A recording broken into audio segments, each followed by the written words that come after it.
Guys, I welcome you to the next video of RIG. जैसे कि मैंने कहा था, आज से 50 डेज़ के लिए मैं आपके साथ रहूँगा to crack the NEET exams.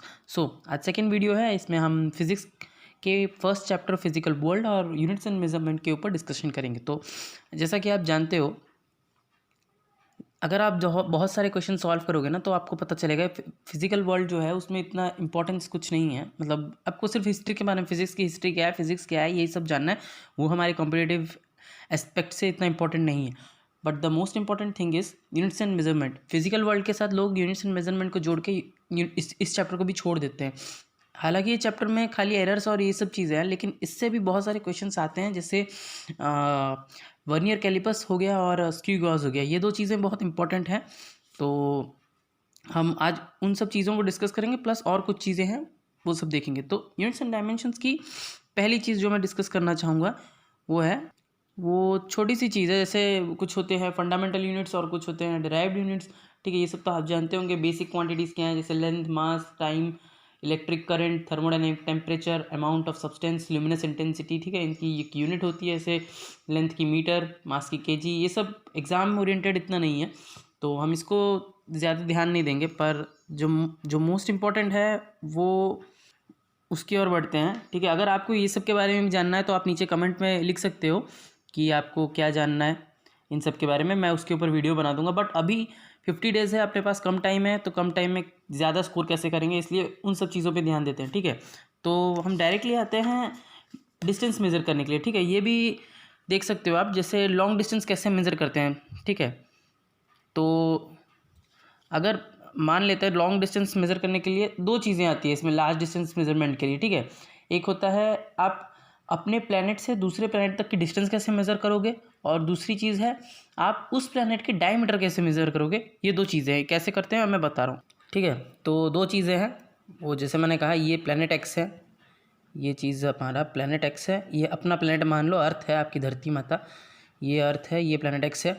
ठीक है, तो ये देखो, अब हम क्या करेंगे, दो जगह से, अर्थ के दो जगह से एक ही पॉइंट, प्लैनेट के एक ही पॉइंट को हम मार्क करेंगे। तो वो जो एंगल सबटेंड कर रहा होगा वो एंगल थीटा हुआ प्लैनेट से। और आप जो अलग अलग जगह से देखोगे ना, उसके बीच की डिस्टेंस मान लेते हैं स्मॉल बी है। अब चूंकि ये प्लैनेट बहुत दूर होते हैं, डिस्टेंस बहुत ज़्यादा होते हैं ना, हम साइकिल की पैदल चल के वहाँ तक नहीं पहुँच सकते, तो ये डिस्टेंस बहुत ज़्यादा होती है। तो A O is equal to O B हम नियरली मान सकते हैं। ठीक है, नियरली एज्यूम कर सकते हैं। तो अगर ये इक्वल है, ठीक है, तो अपना क्या हो जाएगा, ये दो रेडियस की तरह मान ले सकते हैं इसको हम, और ये सर्किल का एक आर्क हो सकता है। ठीक है, अगर ऐसे देखें तो ये एक सर्किल बन सकता है। तो angle subtended by the centre, at the centre of the circle by the arc. ठीक है, उसका फॉर्मूला ये होता है आर्क बाई रेडियस। अब वही चीज़ अगर आपको उस सर्किल का, मतलब उस प्लैनेट का डायमीटर निकालना है, तो उसके लिए आप क्या कर सकते हो कि अपने अर्थ से, अब बस इस फॉर्मूले को उल्टा लगा दो, अपने अर्थ से दोनों पॉइंट के, अर्थ मतलब वो उस प्लैनेट एक्स के दोनों एक्सट्रीम पॉइंट्स को देखो, ऊपर एक बार देखो, नीचे एक बार देखो, और ये जो है ये एंगल कितना है आपको पता चल जाएगा। ठीक है, ठीक है, तो ये जो फाई है ना, ये फाई है angular diameter of the planet. तो बस अब इस डायमीटर को निकालने के लिए कुछ नहीं करना, इसी फॉर्मूले पर रख दो, ये डायमीटर आ जाएगा, ये डायमीटर हो गया। अब चलते हैं नेक्स्ट चीज़ जो सबसे इंपॉर्टेंट है इस वीडियो का मेन चीज़। ठीक है, वर्नियर कैलिपर्स और स्क्रू गॉज। तो वर्नियर कैलिपर्स के ऊपर पहले डिस्कस करते हैं। ठीक है, ये एक वर्नियर कैलिपर्स है, ये वही है मेन स्केल जो आप देखे हो अपने लैब में, आपने देखा होगा। ठीक है, 11th क्लास में आपने देखा होगा, ये वर्नियर स्केल है। ये कुछ नहीं, बस एक मेन स्केल है। मेन स्केल जो आप हर रोज़ यूज़ करते हो वही मेन स्केल है, और ये उसके नीचे एक वर्नियर स्केल है, एक नया चीज़ ऐड हो गया। ठीक है, अब क्या होता है, हम ऑब्जेक्ट जो भी मेज़र करना तो इसके बीच में पकड़ते हैं, यहाँ पे पकड़ा जाता है उसको। ठीक है, ये एक्सटर्नल जॉज है। ये किसी कोई सिलेंडर हुआ, उसका इंटरनल डायमीटर मापना है, तो इस चीज़ का इस चीज़ को वहाँ लगाते हैं, उसका इंटरनल डायमीटर मापा आता है। और ये अगर किसी सिलेंडर का डेप्थ मापना हो तो हम इससे यूज़ करते हैं। ठीक है, तो अब देखते हैं, क्या यहाँ पे एक रीडिंग है और यहाँ पे एक रीडिंग है। इसे हम मेन स्केल डिविजन्स कहते हैं, इसे हम स्मॉल मतलब वर्नियर स्केल डिविजन्स कहते हैं। ठीक है, अब इसमें मेन चीज़ है, हमको इन चीज़ों का डायमीटर फाइंड करना है। अब डायमीटर कैसे फाइंड करेंगे, उसके लिए एक इंपॉर्टेंट चीज़ है लीस्ट काउंट। आपको लीस्ट काउंट आना चाहिए, व्हाट इज़ लीस्ट काउंट ये जानना चाहिए। तो पहले देख लेते हैं लीस्ट काउंट क्या है। ठीक है, तो लीस्ट काउंट है is the minimum distance that can be measured using the हमारा क्या वर्नियर कैलिपर्स। ठीक है, अब अगर आप देखोगे वर्नियर कैलिपर्स को यूज़ करोगे ना, तो आपको पता चलेगा कि जैसा आप जानते भी होगे कि एन डिविजन्स होते हैं। अगर मान लेते हैं कि सपोज़ मान लेते हैं हम, ये जो मेन स्केल है, ये मेन स्केल है और ये वर्नियर स्केल का वो नीचे वाला हिस्सा जो आपने देखा था अभी फ़ोटो में, वो है, ठीक है। अगर हम इसको ऐसे रखते हैं, इसका ज़ीरो और इसका ज़ीरो यहाँ पे रखते हैं, तो होता ये है कि हम कह सकते हैं, एग्जांपल लेते हैं कि ठीक है, 9 divisions of main scale, 9 division of main scale coincides with 10th division of vernier scale, ठीक है। ये 10th डिवीज़न वर्नियर स्केल का है, ये 9th डिवीज़न मेन स्केल का है, ठीक है। तो हम इसको लिख सकते हैं कि length of 10 divisions of vernier scale division 10 division, इसका लेंथ, ठीक है, इसका लेंथ इज इक्वल टू हमारा 9 मेन स्केल डिवीज़न का लेंथ, दोनों सेम है, ठीक है। तो अब देखते हैं मेन स्केल, अब हमें लीस्ट काउंट कैसे निकालना है ये देखते हैं, ठीक है। लीस्ट काउंट क्या है, मिनिमम चीज़ हम कितना मेज़र कर सकते हैं। अगर मैं इस चीज़ को, जैसे वो जो जॉ दिखाया था ना मैंने वर्नियर स्केल, वो मूवेबल होता है, तो इस चीज़ को हम इधर ले आएंगे और यहाँ पे कुछ ऑब्जेक्ट रख सकते हैं। सो दैट इज़ द, मतलब इस ऑब्जेक्ट, जैसे ये मैं बता रहा हूँ, इसका ज़ीरो यहाँ है, वर्नियर स्केल इधर चला गया और ये ज़ीरो हो गया यहाँ पे, तो हम इस जगह को मेज़र कर सकते हैं। ये लीस्ट कितना हो सकता है, इसकी लेंथ कम से कम कितनी हो सकती है, वो होता है लीस्ट काउंट, ठीक है। इस चीज़ की लेंथ कम से कम कितनी हो सकती है, तो लीस्ट काउंट इसे कहते हैं। तो लीस्ट काउंट कैसे निकालेंगे, ठीक है, उसके लिए एग्जांपल लेते हैं। हम मान लेते हैं कि 1 MSD, ठीक है, ये जो डिविजन्स होती हैं मेन स्केल डिवीज़न, ये 1 MSD 1 mm है। अधिकतर स्केल में, मीटर स्केल में ये होता भी है, तो ये चीज़ 1 mm है,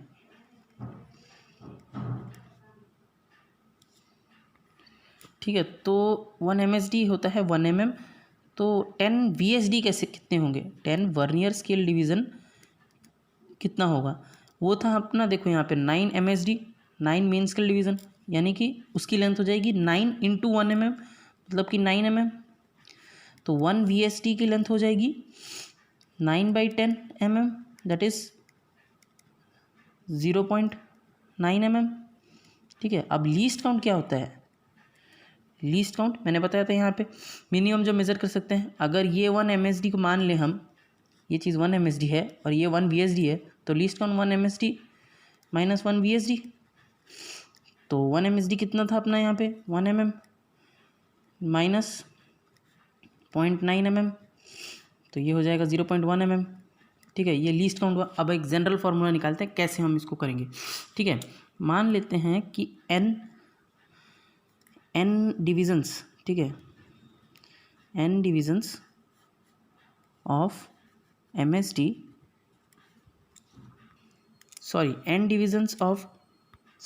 हम मान लेते हैं कि n वर्नियर स्केल डिविजन्स, ठीक है, वो जो मैंने कहा था नीचे स्केल है, उसके n divisions is equal to n-1, ऊपर के जो डिविजन्स है मेन स्केल डिविजन्स, दोनों इक्वल है लेंथ में, ठीक है। अब मानते हैं एक और चीज़, 1 MSD का लेंथ होता है, मान लेते हैं x है, 1 MSD, एक मिनिमम हम मेज़र कर सकते हैं मेन स्केल में x सेंटीमीटर, ठीक है, तो उसे x लेते हैं हम, ठीक है। तो अब लेंथ ऑफ 1 VSD कितना होगा, 1 VSD लेंथ n-1/n × x, ये हो गया सेंटीमीटर। जो भी ये यूनिट हम इग्नोर करते हैं, यूनिट हमको क्वेश्चन में दिया रहेगा, x सेंटीमीटर है कि mm है, क्वेश्चन में दिया रहेगा, ठीक है। तो अब देख लो यहाँ पे कि लीस्ट काउंट क्या हुआ, 1 MSD माइनस 1 VSD, ये हो गया x minus n-1/n x is equal to, इसको अगर आप सॉल्व करोगे तो डायरेक्टली आएगा x/n, ठीक है। तो अब इसका जनरल फार्मूला हम निकालते हैं, लीस्ट काउंट का जनरलाइज्ड फार्मूला क्या है। लीस्ट काउंट क्या हो जाएगा, ये देखो एक जनरलाइज्ड फार्मूला निकालते हैं, ठीक है। तो ये हो जाएगा उसका generalised formula, value of 1 MSD, जैसे कि मैंने कहा था 1 MSD का लेंथ x सेंटीमीटर, mm जो भी दिया हुआ है, x सेंटीमीटर दिया है कि mm दिया है, जो भी है वो x हो जाएगा, ये x है। और total number of division of VSD, ये मैंने कहा था ना, total number of VSD coinciding with this is this, total number of VSD n है मान के चलते हैं, तो n हो गया, तो x/n ये आ जाएगा, ठीक है। ये हो गया टोटल नंबर ऑफ, ये हो गया लीस्ट काउंट का फार्मूला। अब मेन चीज़ें हम डायमीटर कैसे निकालेंगे, उसके लिए एक डायरेक्ट फार्मूला याद कर लो इसे। तो ये फार्मूला डायरेक्ट फार्मूला हो गया MSR प्लस VSR। MSR क्या है, मेन स्केल रीडिंग है, और VSR है वर्नियर स्केल रीडिंग, ये है वर्नियर स्केल डिवीज़न और इनटू लीस्ट काउंट। अब देखते हैं क्या है MSR, MSD, MSV में डिफरेंस क्या है देख लेते हैं। ठीक है, तो ये देखो, ये है मेन स्केल डिवीज़न, जहाँ पे ज़ीरो होगा जब आप किसी चीज़ को यहाँ प्लेस करते हो ना, इसका ज़ीरो कभी कभी दिया होगा कि क्वेश्चन में the zero lies between, MSR direct नहीं दिया, किसी किसी क्वेश्चन में डायरेक्ट दे सकते हैं MSR क्या है, लेकिन किसी किसी क्वेश्चन में डायरेक्ट नहीं लिखेगा कि MSR क्या है, वो डायरेक्ट लिख देगा कि MSR नहीं लिख के वो लिखेगा zero of vernier scale lies between 1.5 and 1.6। सो ऐसे लिख देगा, तब MSR क्या होगा ना, if it lies between 1.5 and 1.6, देखो यहाँ पे जैसे 1.5 और 1.6 के बीच में है, तो उस समय MSR को आपको लेना है 1.5, ठीक है, 1.5। तो MSR हो गया ये, मतलब ज़ीरो जिसके साथ कोइंसाइड कर रहा होगा या फिर ज़ीरो से छोटा जो वैल्यू होगा मेन स्केल में, वो हमारा MSR होता है। अब देखते हैं वर्नियर स्केल डिवीज़न। ये वर्नियर स्केल डिवीज़न है, जो डिवीज़न मतलब जो लाइन, ये वाली नीचे वाली लाइन ना, ये जो है मार्किंग, ये ऊपर वाली मार्किंग से जब कोइंसाइड हो रहा होगा जोन सा लाइन, वही है वर्नियर स्केल डिवीज़न। जैसे यहाँ पे 5th वाला लाइन इसके साथ कोइंसाइड हो रहा है, तो वहाँ पे फॉर्मूले में हम VSD की जगह पे ये 5 लिखेंगे, ठीक है, इसे हम कहते हैं वर्नियर स्केल डिवीज़न। तो एक क्वेश्चन कर लेते हैं, ठीक है, तो ये क्वेश्चन देख लीजिए आप। न्यूमेरिकल ये जो है, diameter of a steel ball is measured using a vernier calliper which has a division of 0.1 centimetre on its main scale. तो इसने हमको x की वैल्यू दे दी है, ठीक है, इसने हमको x की वैल्यू दे दी है जो कि 0.1 है। उसके बाद पूछा है and 10 divisions of vernier scale, ठीक है, n की वैल्यू भी हमें मिल गई, तो लीस्ट काउंट आप निकाल सकते हो, ठीक है। उसके बाद इसने लिया है 10 divisions of vernier scale matches with 9 divisions of main scale, 3 measurings दिए हुए हैं, ये दिए हैं, तो इसको if the zero error is this then mean corrected diameter is, ये पूछा है इसने, ठीक है, ठीक है, कुछ नहीं करना है आपको, बस इसी फॉर्मूले पे रख दो। तो अब हमने लीस्ट काउंट वहाँ पे निकाला, क्या x था अपना, कितना x उसने दिया था ना 0.1 सेंटीमीटर, तो x हो गया 0.1 सेंटीमीटर बाई 10, ये कर लेंगे हम, और ये लीस्ट काउंट की वैल्यू आ जाएगी इनटू VSD अपनी कितनी थी, VSD तीनों केसेस में उसने टेबल में VSD दे रखे थे, जैसे दिया था एक पहली बार 8 दिया था, उसके बाद 4 दिया है, उसके बाद 6 दिया था, आप पीछे जाके देख सकते हैं कि दिए होंगे, ठीक है। तो हम पहले केस का ही सिर्फ निकालेंगे, आप बाकी तीनों केस के लिए आप तीनों का निकाल लीजिए, उसके बाद एवरेज निकाल लीजिए, आंसर आ जाएगा, ठीक है। तो ये इनटू हम 8 कर देते हैं, ठीक है। उसके बाद यहाँ पे प्लस MSR भी उसने दिया हुआ, आप टेबल देखेंगे तो उसमें दिया होगा MS इन सेंटीमीटर, तो वो 0.5 था। अब सब कुछ सेंटीमीटर में, हमने कुछ mm में नहीं किया हुआ है दोस्तों। D इज इक्वल टू 0.5, अब इसे सॉल्व कर दीजिए, आपका आ जाएगा 0.58 cm। अब ऐसे ही तीनों केस के लिए आप तीनों केस का निकालिए और एवरेज ले लीजिए, ठीक है।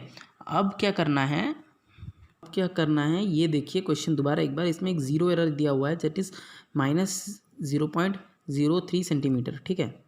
क्या होता है ज़ीरो एरर, क्या होता है ये मैंने आपको बताया नहीं है, ज़ीरो एरर क्या होता है, ठीक है। उस क्वेश्चन में आगे दिया था ना ज़ीरो एरर, तो ज़ीरो एरर जैसे दिया हुआ है इसमें -0.03 सेंटीमीटर, ठीक है। तो ज़ीरो एरर होता है ये मेन स्केल रीडिंग को, जब मेन स्केल वर्नियर स्केल के नीचे रखो, मतलब वर्नियर स्केल को जब ले जाओगे मेन स्केल में पूरा नीचे, तो होना चाहिए कि zero of main scale coincide with vernier scale का ज़ीरो, ठीक है, लेकिन ये कोइंसाइड होना चाहिए। लेकिन कभी कभी क्या होता है, कुछ डिफ़ॉल्ट्स होते हैं, हर इंस्ट्रूमेंट में डिफ़ॉल्ट्स होते हैं ना, तो इसमें भी होता है, तो ये ज़ीरो इस ज़ीरो के नीचे लाइन नहीं करता, या तो ये कभी लेफ़्ट या राइट शिफ्ट हो जाता है, ठीक है, प्रॉब्लम होता है।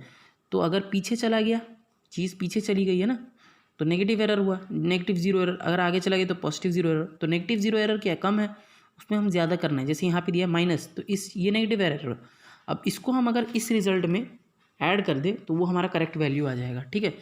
और अगर वो आगे दे दिया है, पॉजिटिव एरर देता है, तो उस चीज़ को आप टोटल वैल्यू में से माइनस कर दीजिए। तो ज़ीरो एरर हमारा रिज़ल्ट में जो भी होगा, ठीक है ना, रिज़ल्ट जो भी होगा उसमें ज़ीरो एरर को प्लस माइनस हम कर सकते हैं, ठीक है। ये हुआ, ऐसे निकालते हैं। अब नेक्स्ट चीज़ है स्क्रू गॉज। तो ये एक स्क्रू गॉज है, इस चीज़ को अगर आप इस चीज़ को राउंड घुमाना होता है, ठीक है, इस चीज़ को ऐसे ऐसे करेंगे तो ये चीज़ राउंड घूमेगा और आगे जाएगा, और ये स्क्रू आगे जाएगा। आपने देखा होगा ना, टेस्टर वेस्टर ऐसे घुमाते हैं, आगे जाता है, वो बस वही चीज़ है। ये मेन स्केल होती है, ये मेन स्केल है, ये जो राउंड स्केल है उसके ऊपर घूमती है, ठीक है। तो इस चीज़ को घुमाना होगा आपको, ठीक है। तो अब इसमें इंपॉर्टेंट चीज़ होता है स्क्रू गॉज में, देखिए पिच और लीस्ट काउंट, उससे आप निकाल सकते हैं किसी, इसमें वायर मेज़र करते हैं, वायर की थिकनेस मेज़र करते हैं, उससे हम थिकनेस ऑफ वायर निकालेंगे, ठीक है। तो बस देखो इस चीज़ को पूरा 0 है ना, घूम के कंप्लीट रोटेशन होगा, दोबारा 0 पे आएगा। उसके लिए मान लेते हैं कि 100 डिवीज़न ये पार करके गया, तो ये चीज़ 1 mm गया। अब एक कंप्लीट रोटेशन में ये चीज़ जितना आगे जाएगा that is called the pitch of this thing, ठीक है। ये पिच होता है, pitch of a screw gauge is the distance move by the screw along with its axis on in one complete rotation of the head. मान लेते हैं मैंने कहा ना 100 डिवीज़न 100 डिवीज़न उसको घुमाने से ये 1 mm जाता है, तो वो 1 mm उसकी पिच हो गई। तो एक डिवीज़न, अब लीस्ट काउंट निकालना है, लीस्ट काउंट मतलब कितना, वो लीस्ट मेज़र कर सकते हैं हम उससे, जो कि मैंने वर्नियर कैलिपर्स में बताया था वही चीज़, मतलब एक डिवीज़न में वो चीज़ कितना आगे जा सकता है, ठीक है। मिनिमम तो वही है ना, मिनिमम हम कितना मूव कर सकते हैं उसको, तो वही एक डिवीज़न में वो कितना मूव कर सकते हैं, दैट इज़ 1/100 mm। अब ये हो गया इसकी लीस्ट काउंट। अब देखो इसे हम जनरल फॉर्मूला निकालेंगे, यहाँ पे 1 mm है और यहाँ पे क्या 100 डिवीजन्स है, इसका मतलब total number of divisions in the circular scale वो 100 है। ये देखो total number of divisions of circular scale, और ये 1 है पिच, तो ये होगी least count of screw gauge की लीस्ट काउंट। इस तरह से हम निकाल सकते हैं, ठीक है, pitch by total number division of circular scale. अब कैसे फॉर्मूला है थिकनेस वायर का, कैसे निकालेंगे, वो होता है MSR प्लस CSR, मतलब circular scale reading MSR। Circular scale reading कैसे निकलते, वही सर्कुलर स्केल डिवीजन जैसे मैंने बताया था VSD, वही सर्कुलर स्केल डिवीजन भी वैसे ही होता है इनटू लीस्ट काउंट। तो ये आपका जनरलाइज्ड फार्मूला हो गया स्क्रू गॉज के लिए।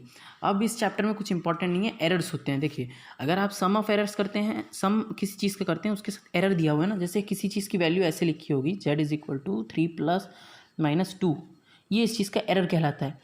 इस चीज़ को जब A का भी वैसे ही कुछ होगा, एग्जाम्पल मान लेते हैं, B का भी कुछ ऐसे ही होगा, जब इसे हम प्लस करेंगे ना, नंबर तो प्लस हो जाएगा, तो इसके एरर भी ऐसे ही प्लस हो जाते हैं। लेकिन अगर सब्ट्रैक्ट करोगे ना, तो सोच रहे हो कि सब ये भी सब्ट्रैक्ट हो जाएगा, नहीं, इसके एरर जो होते हैं, एरर होते हैं ना, इसमें प्लस करो या माइनस करो, जो एरर होंगे वो हमेशा ऐड होंगे। मल्टीप्लिकेशन और डिवीज़न दोनों में एरर हमेशा इस तरह से यूज़ होगा, प्लस होगा चीज़, माइनस नहीं आएगा कभी। अब ये एक एग्जाम्पल है, ठीक है, एग्जाम में ऐसे क्वेश्चन सभी आते हैं, बट ये तो आप सब जानते हो इजी चीज़ है ये इस तरह से लिखा जाता है, इसको इस तरह से लिख सकते हो एरर्स को। अब इंपॉर्टेंट चीज़ ये है कि जैसे रेजिस्टेंस का क्वेश्चन आ गया, 2 रेजिस्टेंस दिए हुए पैरेलल में रख दिया, तो कैसे करोगे, तो उसके लिए ये फॉर्मूला है, आप इसको थोड़ा सा डिफ्रेंशिएट करोगे तो इस तरह से इसको लिख सकते हो, तो इससे हम एरर इसका निकाल सकते हैं इक्विवेलेंट रेजिस्टेंस का, ठीक है। तो इस तरह से आप ये चीज़ मिरर में भी अप्लाई कर सकते हैं, ठीक है, मिरर का भी यही कॉन्सेप्ट है और कुछ नहीं। अब नेक्स्ट चीज़ आती है, इस चीज़ में सबसे इम्पोर्टेंट है, एग्ज़ाम में ना आप जो कर नहीं पाते हो, मतलब आता आपको है लेकिन आपके पास टाइम नहीं बचता है, वो है ये चीज़, ठीक है। अब इसके लिए आप जितना चीज़ पढ़ते जाओगे ना, जितना जब नेक्स्ट चैप्टर में आप जाते जाओगे ना, हर चीज़ का एक डायमेंशनल यूनिट्स होते हैं, ठीक है।